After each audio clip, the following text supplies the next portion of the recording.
السلام عليكم ورحمة الله وبركاته. مرarka qaar waxa dabiici ah inaad la kulanto mushkilada iyo dhibaatooyin.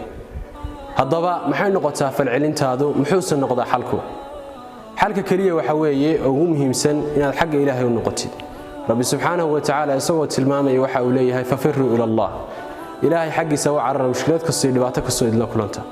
sidoo kale nabiga kaleey salaatu wasalaam waxa uu ku yiri isagoo la dardaarmay Abdullah ibn Abbas xadiiskii dheeraa waxa kamid ah wayda sa'alta fas'alillah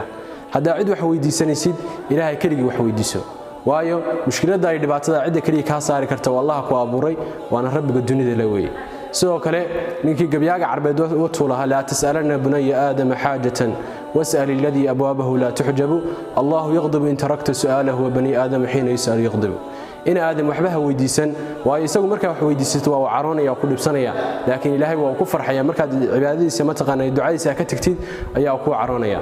sidoo kale Soomaalidu waxay ku mahmaahdaa bugta badan iyo baahi badan wala isku nacaan arrinka ugu muhiimsan waxa weeye xaalad kasta aad ku sugantahay Ilaahay subhanahu wa ta'ala mar walba aad baridid marka insha Allah mar walba xalan ka doonaa Rabbi subhanahu wa ta'ala ku xiran adayna Allah barina Allah weynoo dhow yahay inaa jiibi wada saalka cibaada anni fa inni qariibun ujibu da'wat ad-da'i idha da'an falyastajibu li wa liyu'minu bi la'allahum yarshudun aad baa mahadsantii